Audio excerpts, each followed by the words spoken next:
What's going on, everybody? Welcome back to Hang 10. I am your host, meteorologist Brian Michigan. We're hanging out once again in the WAVY Plus studio. Big thank you to our sponsor, A1 American, for sponsoring Hang 10. We're going to have a big show for you guys today, a really exciting one as well, because, and this is the big thing, finally, there are waves back in Virginia Beach, the Outer Banks.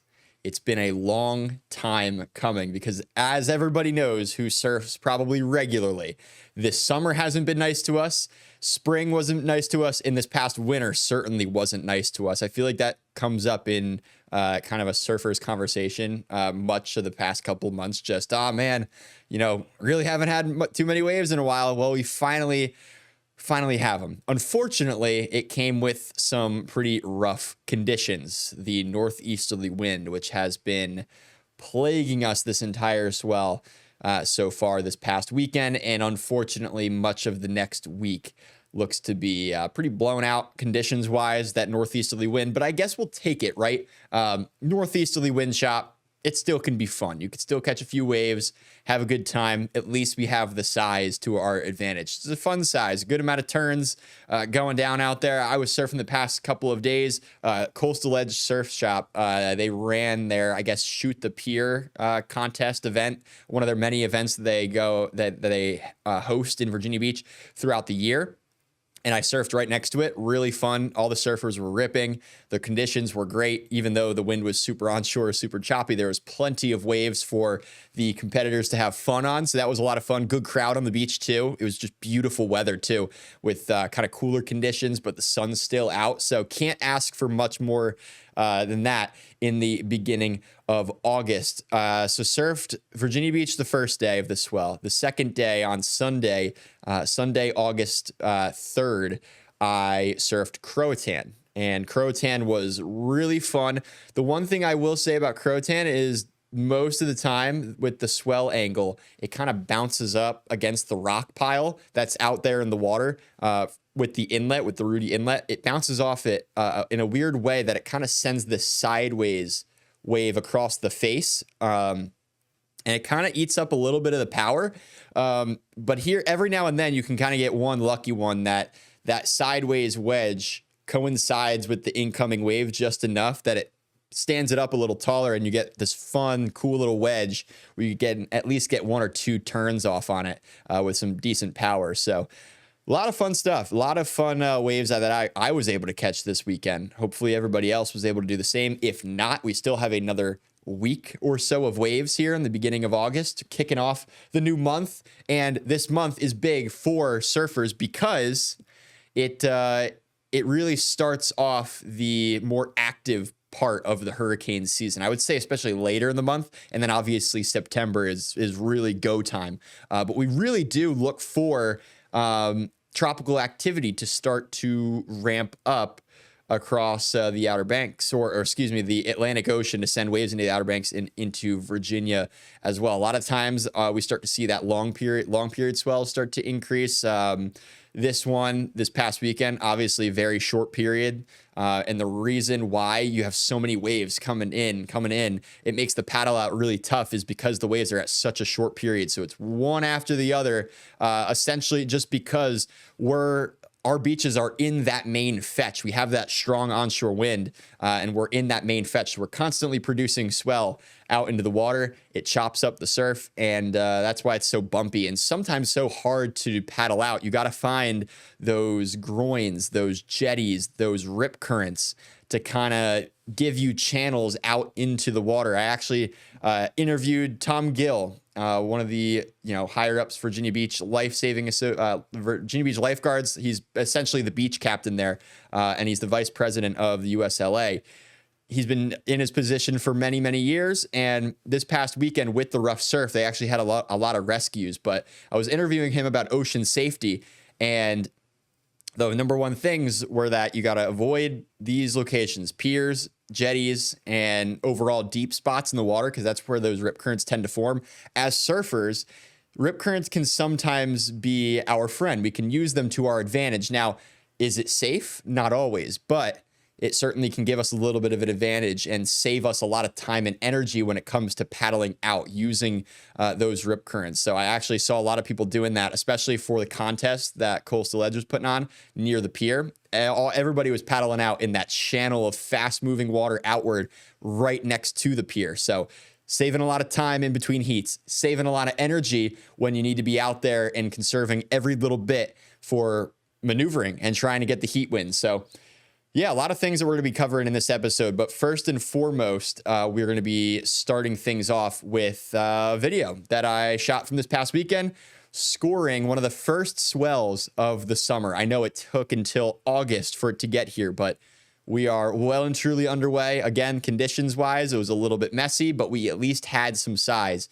So we'll get to that video. Also, when we come back after the break, we are going to talk about August and the hurricane season. We're going to talk about some notable storms in recent years to kind of give our area some swell. And we're going to talk about kind of where are the highlight zones where we look for tropical development this time of year. So stick around. We're going to be coming back right after a quick break and going right into the video, surfing the first, I know it's the first swell of the summer here. So stick around.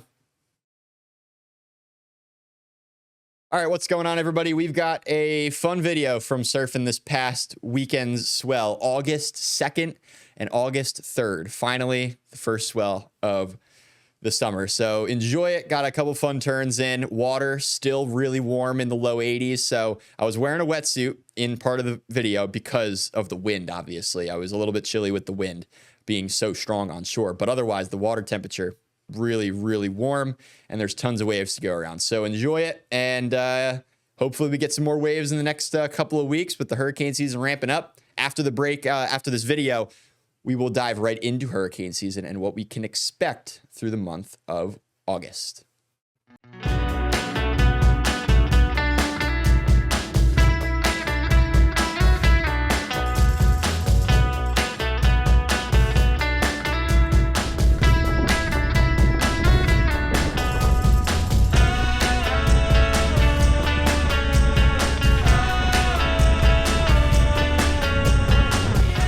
Everybody, welcome back to another episode of Hang 10. We finally got some waves here in Virginia Beach and the Outer Banks. This should be a pretty decent swell as well, probably running for a good length of time. Had some storms the past few days. It's been pretty rainy, pretty dreary out. The sun's now finally out, but the wind is really strong on shore. It's northeast at like 20 to 30 miles per hour. So waves are super disorganized, but with how flat the summer's been, we'll pretty much take anything that Mother Nature has to offer. So we're gonna get out there and do hopefully a few turns. I brought a bunch of boards with me because I did not know what to expect when it came to, you know, a swell like this where it's just on shore the whole time. But it looks like there's some size, so we're gonna be getting a few turns on the shortboard today. It's been a while, but looking forward to it. Super stoked. Hopefully everybody can catch some waves with this swell. Yeah, enjoy it.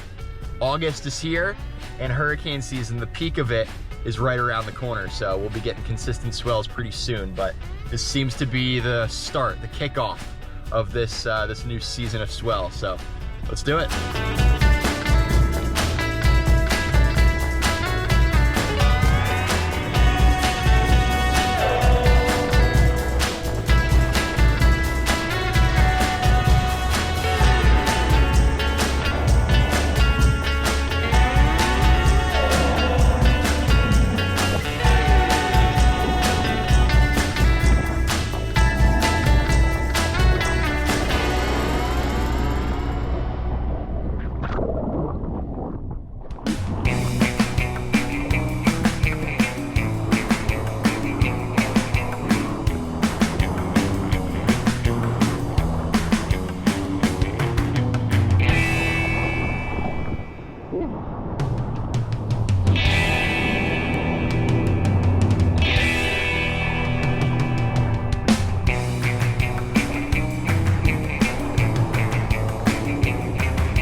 out here.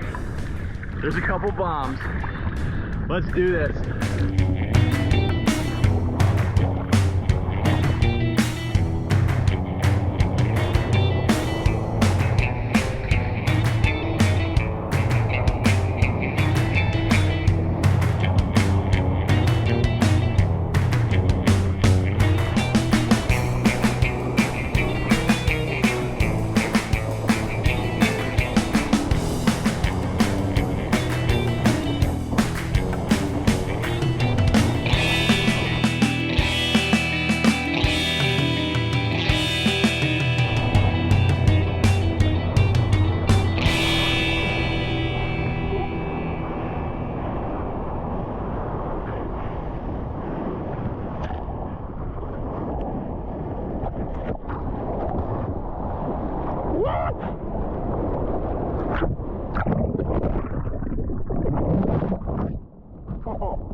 Mid-heat breakdown.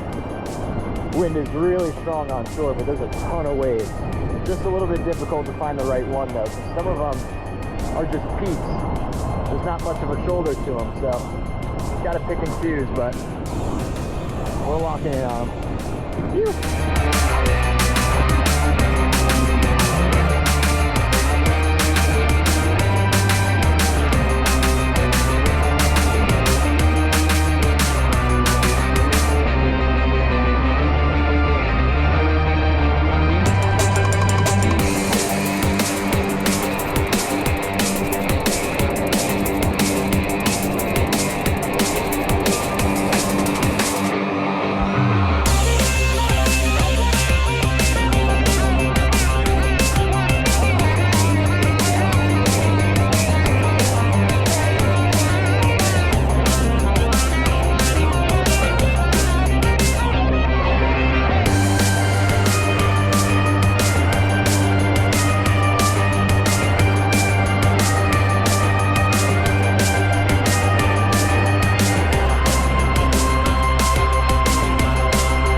All right, what's going on, everybody? Welcome back to Hang 10. Hopefully everybody enjoyed that video. We finally got some waves here in Virginia Beach. I certainly had a ton of fun making that video, getting to finally get out into the water on the shortboard too, being able to, put the board on rail, do some turns, and actually, surf with a little bit of speed, because that's some of the most fun when it comes to surfing for me, is just being able to fly down the line, put the board on rail, and just feel the ocean move beneath your feet. So whole lot of fun, and hopefully we got more swells like that coming in the near future. Obviously, it is the beginning of August, and that means that the hurricane season statistically should only be ramping up really from here on out. Specifically in the month of August, we have a couple of different zones that we're watching for. And it's all really has to do with conditions becoming more favorable. Anything from water temperature to wind shear to just an increase of thunderstorms coming off of Africa. It's all just kind of aligning for all of these kind of areas to start to light up with activity. And of course, you're still going to have limiting factors. You're going to have the Saharan dust. You're going to have wind shear, which really, those are short-term things as meteorologists that we have to look for, because those two things alone, shear and some of that Saharan dust, could be enough to really make a hurricane struggle to even take shape or to even form. And as a result, for us surfers, that could mean less waves in the peak of the season, which we of course don't want. We want these storms to form and eventually just be off of the coastline, so we don't have to worry about the damage, but we just get all of the surf from them. So let's talk about a couple of things here. We're going to start with the typical track, or the typical origin of development when it comes to tropical systems in the month of August. So you'll notice here, the past 2 months, June and July, I showed this same kind of graphic, but the colors were not as bright as they are. You could see this red kind of shaded region there, kind of near Puerto Rico, the southeastern Bahamas. Those are areas that we really start to watch for that tropical development, that really start to get going during the month of August. Think of Isaias back in 2020. That was a great swell, mainly for New Jersey. I remember I was in New Jersey at the time and surfed that swell, and it was some of the biggest, most perfect waves in New Jersey that I've ever seen in my entire life. It was a really short, really period of opportunity. We only got waves for about 2 hours at their peak, and then it got really, really choppy. And the swell pretty much faded because it started going inland in the Northeast. If you remember, it pretty much made landfall in North Carolina along the Outer Banks, shot north through Hampton Roads, gave us a ton of tornadoes here across much of the area, some of which even caused some damage, and then continued north. And that swell, because the storm wasn't over water anymore, it was only able to create so much swell. And once it went north into New England, it pretty much shut the window for any kind of waves. So New Jersey, it was a really quick swell. That storm originated in these areas, basically in the main development region, and it tracked kind of near Puerto Rico, near Cuba, eventually really close to Florida, into the Bahamas, and then tracked off the southeast coast and strengthening into a hurricane.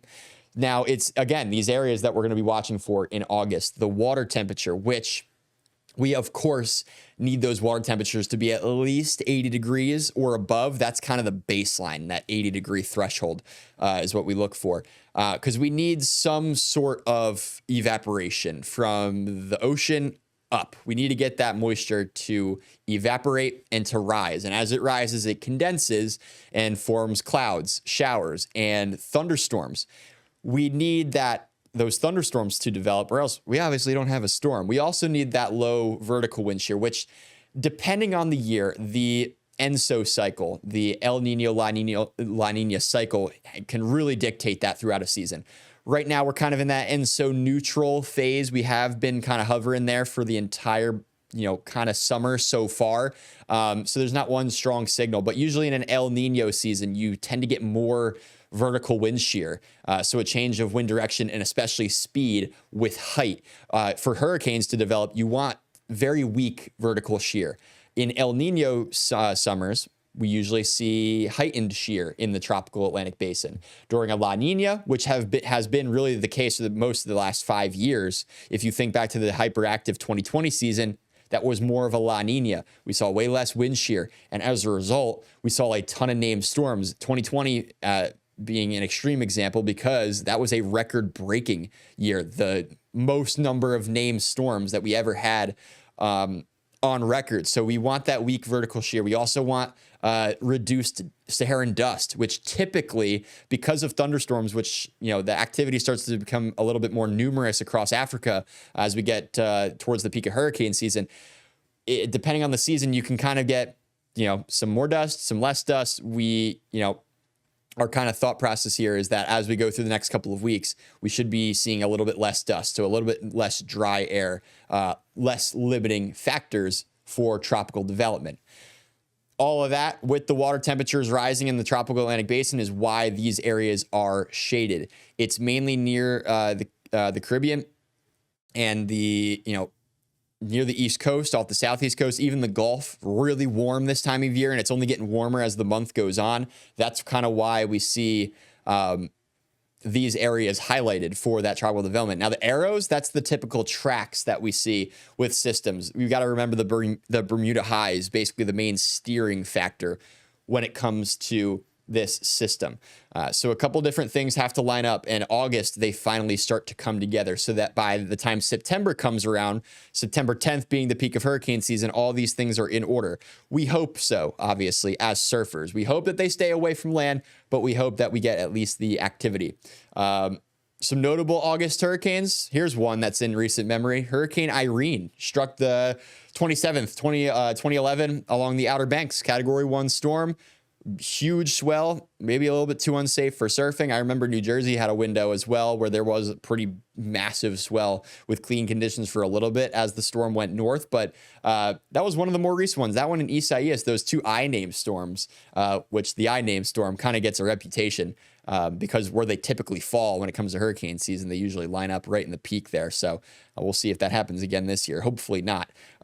But yeah, all these factors coming together. Water's finally getting above 80 degrees throughout most of the Atlantic basin, and even well above that for evaporation. You get that evaporation, you force the air upwards, you get that air to cool, it condenses, forms clouds and storms, and eventually, with the help of the Coriolis force and all these storms starting to circulate around a centralized area of low pressure, you can finally start to get some waves. So all of that can either, help out the hurricane season when it comes to surfers or maybe give us a couple of scares along the way. Obviously, we hope for just the waves, but none of the destruction with these systems. We're going to take a quick break. When we come back, we're going to show you a cool graphic that I dug up of some pretty much August hurricanes from really 1850 or some year like that onward. And you'll notice here just why August is a month that we typically look for more activity. So stick around and we will be right back.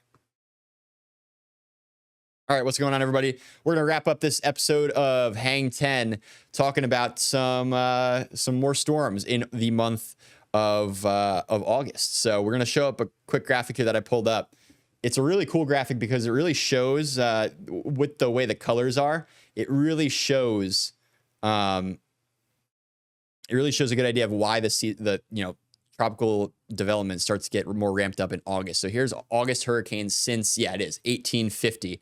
And you'll notice, look how much more pink colors really show up on the map here. That indicating those Cat 4 hurricanes, more major hurricanes. You can kind of see the more reddish colors here, the brighter colors, all these hurricanes coming in. So this is kind of just more of a fun graphic for me to show because look at all those lines. Look at all those storms that start to ramp up in the month of August. If you kind of pay close enough attention, you can kind of maybe see a couple of the names from recent years that have, maybe caused a couple big time storms here and there, not just in Hampton Roads, but all over the Atlantic basin. So really cool stuff. August, of course, is a year that is a time of year that we're looking for hopefully more swell. And we just got one of those, this short period wind swell this past weekend. We're going to hope for some more activity in the tropics to give us that continued, pulse of swell each week from really here on out as we go through the rest of the hurricane season. So thanks for sticking with me here on Hang 10. Hopefully in the next episode, we've got more waves on the way. I'm pretty confident that we'll be getting back out there into the water again. And thanks for hanging out. This has been Hang 10. Thank you to A1 American for sponsoring this episode. We will see you next week on WAVY Plus.